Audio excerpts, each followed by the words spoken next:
Sarah Harrison ist eine britische Journalistin, investigative Redakteurin für WikiLeaks und Direktorin der Courage Foundation. Sie spielte eine entscheidende Rolle bei der Begleitung Edward Snowdens von Hongkong nach Moskau nach dem Leak der Geheimdokumente 2013.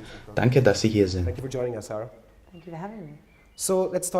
Lassen Sie uns über den Zustand von Julian Assange in der ecuadorianischen Botschaft sprechen. Viele Leute spekulieren darüber, wie es ist, dort zu leben. In welchem Zustand befindet er sich?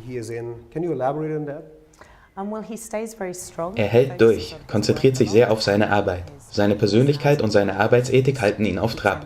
Wir haben viele gute Veröffentlichungen für dieses Jahr geplant, er hat also definitiv zu tun. Dieses Jahr wurden auch einige interessante Erfolge in seinem Prozess erzielt. Zum Beispiel haben die Vereinten Nationen entschieden, dass sein Arrest willkürlich ist und das Vereinigte Königreich und Schweden ihn unverzüglich gehen lassen sollten.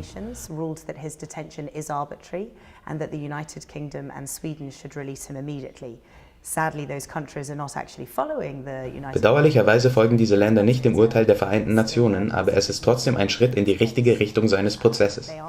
Er lebt unter sehr schweren Bedingungen. Im Grunde lebt er in einem einzigen Raum in einer sehr kleinen Botschaft im Zentrum Londons. Er kann nicht nach draußen, er war seit 4 Jahren nicht mehr in der Sonne. Es sind also schwierige Verhältnisse, aber er steht das durch und bleibt stark.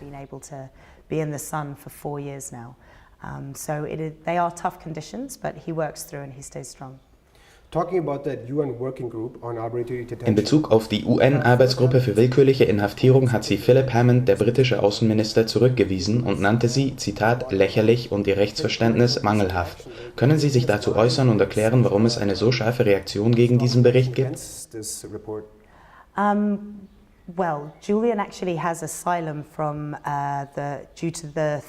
Nun, Julian hat ja aufgrund seiner Bedrohung durch die USA Asyl, eine Bedrohung durch eine streng geheime Grand Jury, die in diesem Ausmaß noch nie dagewesen ist und die größte Ermittlung aller Zeiten gegen einen Herausgeber darstellt. Sie dauert seit 2010 bis heute an und ist der Grund für sein Asyl. Die USA und Großbritannien stehen sich politisch offensichtlich sehr nah, was wir schon in mehreren Situationen gesehen haben. Und da ist der Fall mit Julian, der sehr stark politisiert wurde.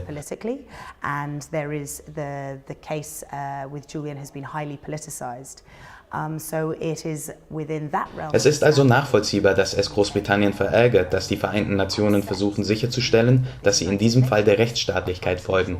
Für mich als Britin ist es sehr traurig, dass unsere Abgeordneten dastehen und sagen können, dass die Vereinten Nationen lächerlich sind. Für mich ist das einfach nur traurig und zeigt, wie viel wir in unseren angeblich westlichen Demokratien vom Rechtsgrundsatz abgekommen sind.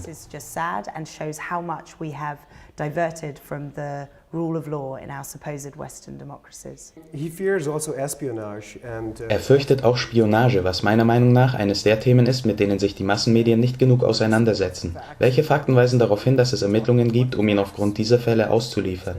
There's an investigation, an ongoing way to extradite him on those cases. A number of documents come out in a variety of ways, some through hard-won FOIA cases within the US. Dokumente kommen auf verschiedene Arten heraus, manche davon durch hart erkämpfte Informationsfreiheitsprozesse in den USA. Eines kam interessanterweise vor ein paar Jahren heraus. Es handelte sich um Gerichtsvorladungen für Google wegen E-Mail-Konten einiger WikiLeaks-Mitarbeiter, zu denen auch ich gehörte. Das war mein persönliches Google-Konto, das ich seit Jahren nicht mehr genutzt habe.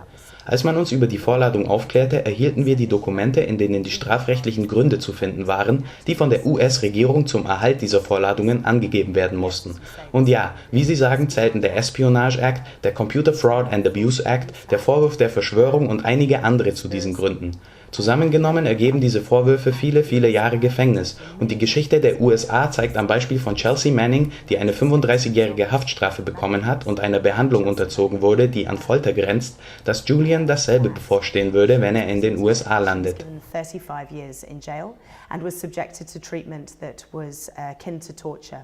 And this is what Julian can expect if he ends up in the United States.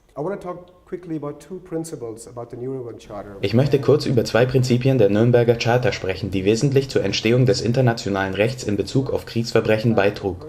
Grundsatz 4. Der Umstand, dass eine Person nach dem Befehl ihrer Regierung oder eines Vorgesetzten gehandelt hat, entbindet sie nicht von der Verantwortlichkeit nach Völkerrecht, es sei denn, dass sie keine Möglichkeit gehabt hat, sich frei zu entscheiden. Und Grundsatz 7.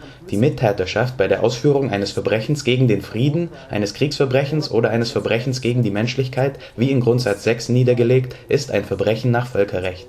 Würden Sie also anhand dieser beiden Prinzipien sagen, dass Chelsea Manning, Edward Snowden und Assange aus moralischem Bewusstsein gehandelt haben und internationalem Recht gefolgt sind, oder würden Sie sagen, dass das Argument, dass sie die nationale Sicherheit gefährdet haben, eine entscheidende Rolle spielt? Security plays a more decisive factor.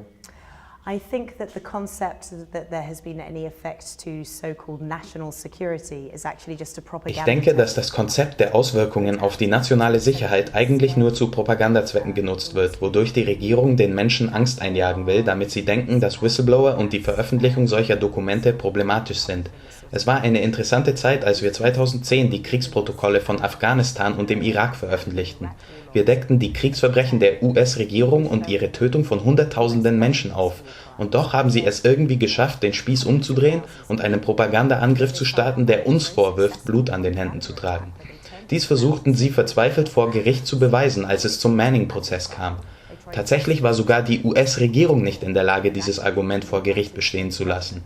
Es wurde in ihren eigenen Gerichten als falsch bewiesen und ist eindeutig nur ein Beispiel dafür, dass es sich lediglich um einen Propagandaangriff gegen uns handelte. Ich denke, dass vielen Menschen klar ist, dass die Handlungen von Manning, Snowden, Assange nicht nur mit Moral zu tun haben, sondern in der Tat rechtsstaatlich sind, vor allem in Bezug auf Edward Snowden und die US-Verfassung. Er hat diese mit seinen Handlungen tatsächlich nur gewahrt. Edward Snowden and the US Constitution, he has actually just been upholding that with his actions. So, what future do you envision for? Welche Zukunft sehen Sie für Assange, Snowden, Manning? Was können die Menschen in Deutschland und auf der ganzen Welt tun, um ihnen in ihrem jetzigen Zustand zu helfen? Given the state that they're in currently. Well, Manning just last month lodged an appeal against her sentence. Nun, Manning ging erst vergangenen Monat gegen ihre Strafe in Berufung. Die Courage Foundation, die ich leite, betreibt eine Spendenplattform. Es wird eine kostspielige und lange Berufung sein und sie wird alles Geld brauchen, das sie bekommen kann. Dasselbe gilt für Julian und seinen Verteidigungsfonds. Wie Sie sehen, haben wir es mit großer Macht zu tun, wenn selbst die Vereinten Nationen ignoriert werden. Also werden wir dort definitiv so viel Hilfe wie möglich brauchen. Und in Bezug auf WikiLeaks, wir haben das restliche Jahr über sehr viele gute Veröffentlichungen geplant. Und wenn Sie diese schneller sehen wollen, müssen Sie einfach mehr spenden.